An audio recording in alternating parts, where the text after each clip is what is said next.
Deputado Osmar, queria que o senhor falasse um pouquinho sobre a efetividade do lockdown.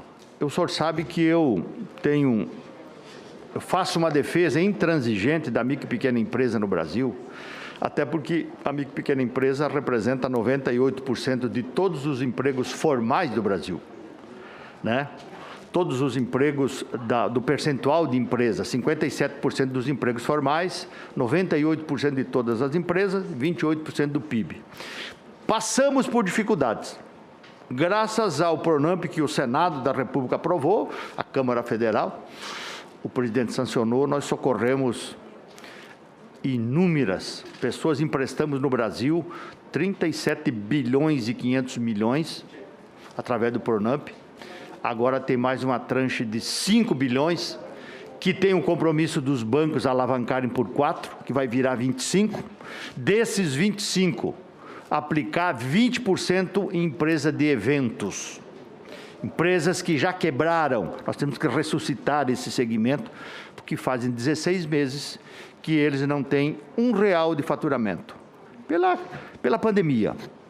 Então, eu queria que o senhor falasse um pouco sobre a efetividade do lockdown. Inegavelmente, acabou com empregos e empresas, né? Como o senhor vê, e o senhor tem posição clara sobre isso, forte, de que o lockdown não é a solução para evitarmos a pandemia. Eu queria que Vossa Excelência respondesse isso para mim.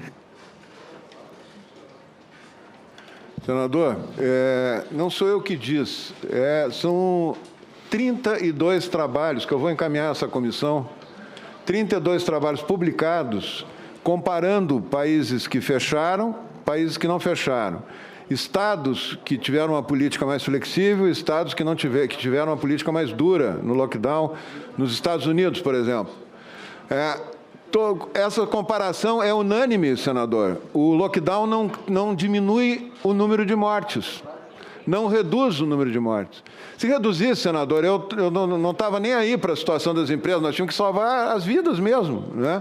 Agora, fazer tudo isso que está se fazendo e não salvar a vida é uma tragédia dupla, né? Essa é a questão. O Rio Grande do Sul fechou, trancou 100 mil empresas, pequenas e médias, publicadas na Zero Hora, isso. 100 mil empresas, microempresas, fecharam as portas durante essa política, período da pandemia. 100 mil empresas, o Rio Grande do Sul é recordista de mortes. Como que se explica um estado do tamanho do Rio Grande do Sul? Vocês são nossos vizinhos ali, podem avaliar isso bem. Com a estrutura de saúde que o Rio Grande do Sul tem, a gestão de saúde é boa. A estrutura é ótima, tem 3 mil leitos, quase 4 mil, 3 mil e tantos leitos de UTI disponíveis para a população, é a maior proporção, acho que está entre os 3 ou 4 estados com a maior proporção de leitos de UTI. Como é que pode, né, o Estado ter um número tão alto de mortes? Se fosse um país, seria o terceiro do mundo em mortes. Não tem justificativa isso, aqui é sinal que não funciona. E esse estudo é um estudo da Universidade de Stanford, é o mais completo. A Universidade de Stanford comparou vários países, vários estados que flexibilizaram, que não flexibilizaram, que fecharam, que não fecharam, e o resultado é unânime, não funciona. O lockdown nunca funcionou, nunca foi feito, senador. Nunca foi feito em nenhuma epidemia. É uma invenção. E não tem evidência científica nenhuma que funcione.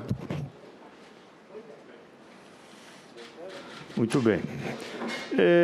Deputado Osmar Terra, eu quero perguntar, o senhor eu posso dizer acusado, né, de incentivar o tal de gabinete paralelo, como é chamado aqui nessa CPI, né, um gabinete e paralelo para o presidente Bolsonaro, de grandes especialistas, enfim.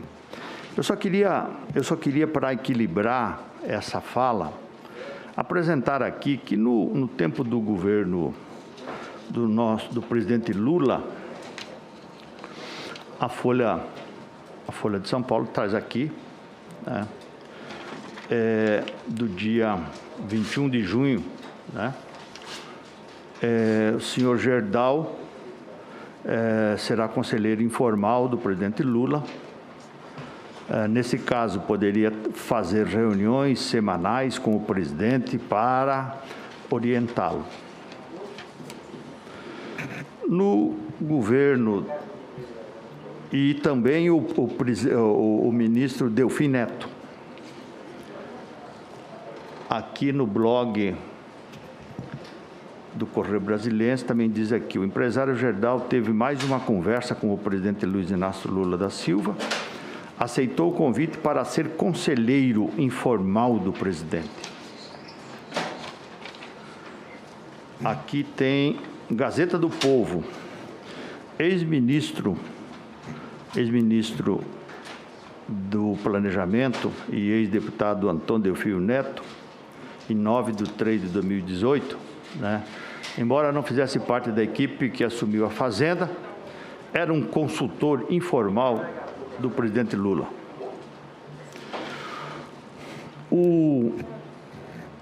No governo Fernando Henrique Cardoso, Mendonça de Barros vira conselheiro de FHC. Barros assumiu a função informal de conselheiro do presidente Fernando Henrique Cardoso na montagem do cobiçado Ministério da Produção. Então, eu só queria fazer esses registros para que a gente definitivamente pare de falar nesse gabinete paralelo, porque conversar, pedir sugestões, filtrar, é uma obrigação de cada... Não tem nada a ser recriminado, condenado de qualquer gestor público, seja ele prefeito, governador, presidente. Ouvir as pessoas, senador Girão, é uma coisa muito salutar. Evita erro, se aconselhar e depois tomar a posição que quiser tomar. Para isso que ele foi eleito, é para isso que ele tem o dever de ser um gestor, de cuidar da coisa pública. Então, eu só queria, deputado Osmar, fazer essas considerações e deixar, se Vossa Excelência entender, mais alguns minutos da minha fala, para que Vossa Excelência possa explicar ou justificar as suas posições firmes no início da pandemia, quando ninguém sabia absolutamente nada, nós estávamos no escuro, lutando contra um inimigo invisível, e ainda continuamos. Esse inimigo vai trocando de forma, vai mutando. Então, eu queria deixar ao senador Osmar, ao deputado Osmar Terra, que é um político respeitado no Brasil, e um brasileiro respeitado, um médico preocupado com o Brasil, que Vossa Excelência pudesse fazer qualquer tipo de consideração que entender necessário dentro desse tempo que me resta. Muito obrigado, senhor presidente, e passo a palavra ao deputado Osmar Terra. Bom, eu queria só deixar claro que a minha relação com o presidente Bolsonaro é uma relação pessoal, né, e de deputado. Eu tenho interesse em ter uma boa relação com o presidente, inclusive para o exercício do meu mandato, para participar de decisões importantes, que a gente faz política para isso, a gente faz política para mudar o mundo, né, para ver de que maneira a gente pode ter protagonismo ou lutar para mudar uma realidade injusta, uma realidade que não funciona. Então, senador, eu não tenho essa tentativa que estão fazendo, que alguns sugerem, não estou dizendo que estão fazendo propositalmente, superego, que fala tudo que ele quer ouvir e que influencia, isso é ridículo, né? Isso, na minha opinião, é ridículo, não existe, nunca existiu, né? Eu nunca fui... E outra coisa, nunca me convidou para nada, para ser algum conselheiro. São reuniões periódicas que a gente tem, quando preciso, quando tem algum pleito, quando tem alguma questão, levar prefeito lá, camisa de futebol, essas coisas estão nessa agenda aqui. 20 reuniões com o presidente em um ano e meio. Isso eu acho que é o normal do deputado que está no governo, que apoia o governo, né? Como eu tive com o presidente Temer, eu tive muito mais reuniões com o presidente Temer, muito mais eu fui no gabinete do presidente Temer que eu fui no gabinete do presidente Bolsonaro. Agora, nunca fui no gabinete da Dilma, da presidente, nunca fui no gabinete do Lula, porque eu era oposição, né? Então, essas questões depende da afinidade se tem política, né? É uma ilação, e esse gabinete, senador, ele é uma construção de uma narrativa, que talvez seja necessária para quem quer, de alguma maneira, incriminar o presidente ou me carregar junto nisso, né? É uma narrativa no ar, não tem base material isso aí, né? Então, eu queria deixar isso claro e dizer o seguinte, senador, nós estamos completando aqui uma pergunta que foi feita lá anterior. O Tamiflu foi um remédio usado, incentivado pelo governo e fornecido pelo governo, fornecido pela Fiocruz no governo do presidente Lula durante a pandemia da H1N1. Tamiflu. E custou uma fortuna. Era caro o remédio. Sumiu das farmácias e tal, e no fim a Fiocruz não conseguia nem envasar o remédio, mandava os tonéis de líquido do Tamiflu para a gente envasar lá no Rio Grande do Sul. Até hoje ele não tem, todas as meta-análises que foram feitas não mostram nenhum efeito, nenhum impacto do remédio na mortalidade. Então, o que se faz nesses momentos, é provável que a ivermectina tenha mais impacto, pelo estudo que eu vi agora publicado da Argentina, tenha mais impacto do que o Tamiflu. Não pode se demonizar um tratamento, né? Se for olhar a bula de remédio e olhar os efeitos colaterais, a dipirona tem efeitos terríveis, mas todo mundo toma, né? A hidroxicloroquina é usada, tem 250 milhões de casos de malária por ano no mundo. Todo mundo toma, é obrigado a tomar. Os militares todos da Amazônia são obrigados a tomar. Doutor Osmar, então, não vejo problema nisso. O senhor é médico, sabe mais do que eu. O efeito colateral do quinino, qual é? Presidente, por favor... Só um minutinho, senador Jorge. Porque é muita coisa para me ouvir aqui e não ele está no meu tempo, eu dei o Mas meu eu tempo. dou o tempo, senhor. Só um minutinho. Qual é o efeito colateral do quinino? Ela inibe a entrada do vírus na célula e a multiplicação do vírus. Essa é a discussão. Efeito colateral, doutor. Efeito colateral? Doutor. O efeito que falam, mais comum, é o efeito da arritmia cardíaca. Não, doutor. É no fígado. Também. A pessoa fica esverdeada. E fica esverdeada. O senhor conhece bem isso aí? Conheço muito bem, por isso que eu estou lhe dizendo, eu não sou médico, não. Eu estou lhe perguntando, o efeito colateral do quinino é muito ruim para o fígado. Só um minutinho, meu querido senador presidente, Jorginho. o senhor não é médico, deixa o homem explicar. Vossa Excelência lá, vizinho lá do Rio Grande do Sul, sabe que também o Rio Grande do Sul está com muito problema. Agora, eu estou vindo aqui, eu estava lá embaixo porque eu estava tratando uma coisa da Zona Franca de Manaus. Tem duas coisas que me tiram a atenção de qualquer lugar, uma delas é a Zona Franca, que é a vida dos amazonenses. E eu ouvi o meu querido amigo Marco Rogério colocar um vídeo do doutor Drauzio Varela de 1 ano atrás. As pessoas, veja bem, só quem não muda de opinião é aquele burro chucro que empaca e não anda. Porque quem não é burro chucro muda de opinião. Avança, e a ciência avança. A única coisa que tem avançado muito no mundo, não é, doutor Osmar? É a ciência. Sim. Olha, nós saímos... aqui se falou da gripe espanhola, se falou não sei do quê. Naquela época não tinha tecnologia que nós temos hoje. Então não dá para... Não tem comparativo em tempos de pandemia, que está acontecendo agora, que aconteceu no século passado. Agora, o quinino não é só arritmia, não. O quinino faz um efeito colateral, senador Jorginho, muito grande no fígado das pessoas, que pode ter uma doença hepática, né, muito séria, por causa desse tipo de efeitos colaterais que tem o quinino. Artigo 14, presidente. Apenas para registrar, Vossa Excelência, não sei se assistiu o vídeo e a minha fala. Só ouviu. Eu quero reiterar aqui, presidente, que estava falando de hipocrisia. Talvez Vossa Excelência não tenha ouvido. Porque as projeções que um faz e não se confirmam, aí não, é evolução da ciência, equívoco, contemporizado. Mas o que outros fazem é tratado como se fosse um dado irreversível, imutável. Mas eles não É disso que eu estou mudaram, falando. Marcos. Eu não fiz a apresentação para condenar. O médico continua sendo digno de respeito, de acatamento, por suas opiniões, por suas participações que fazem. Agora, não dá para tratar de um jeito e outro de maneira absolutamente diferente. Olha, eu conheço o doutor Drauzio pela televisão, eu nunca falei com ele. Eu também não. Não, bem, mas que eu saiba, pelos que eu vi, ele mudou de opinião. Aí o burro chucro não, ele fica empacado, você tá me entendendo?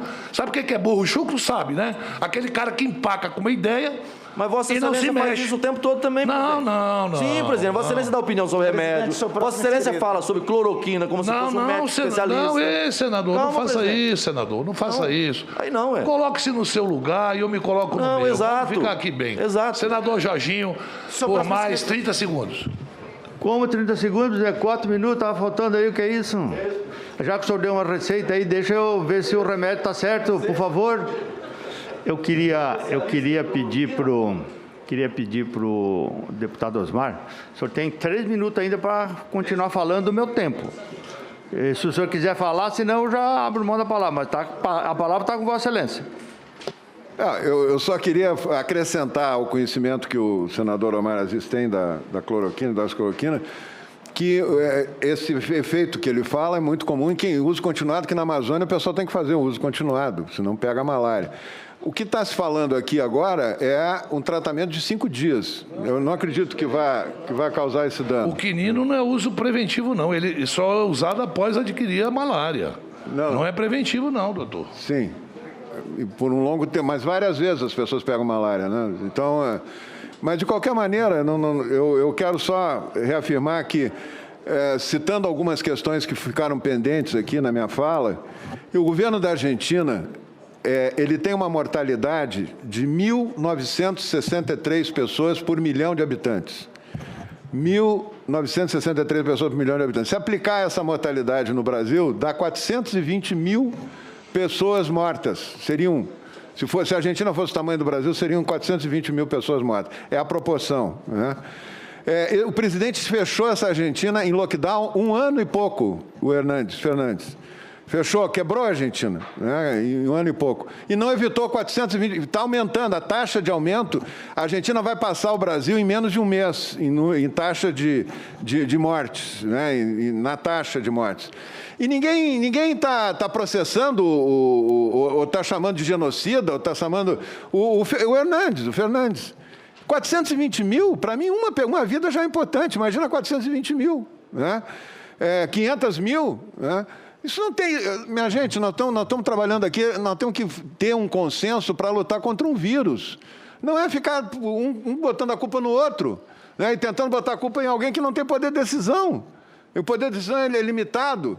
Então, eu entendo, e como deputado eu estou falando isso, porque eu estou sendo convidado aqui para discutir a minha opinião, né? Não é por... Eu estou disposto a fazer com qualquer senador que quiser, inclusive com meus colegas médicos, e a gente fazer um debate separado até da CPI, trazendo os dados. Eu sou convencido por dados. Eu tenho aquela frase do pai da qualidade total: em Deus nós acreditamos, os outros têm que me trazer os dados, me trazer as informações. Se me trouxer a informação, me convencer, não tem problema. Eu jamais falaria sobre um assunto que pudesse prejudicar as pessoas, né? Se eu não tivesse convicção que não prejudica, que prejudica menos do que o outro, né? Então, lockdown e quarentena, senador Jorginho, não tem nenhuma comprovação científica. Inventaram, em cima do medo, criaram um pânico. O Fica em Casa virou... A grande mídia assustou a população como nunca na história, nunca. E assustava e não informava. As pessoas precisam ser informadas. Foi o que eu fiz quando coordenei o H1N1. Eu informava todo dia as pessoas e tirava o pânico. As pessoas precisam saber que tem começo, meio e fim, como é que termina uma pandemia, está demorando, que surgiu uma variante e tal. E é isso que tem que se fazer. Então, não ficar botando pânico e usando a morte das pessoas para fazer política, não tem sentido isso.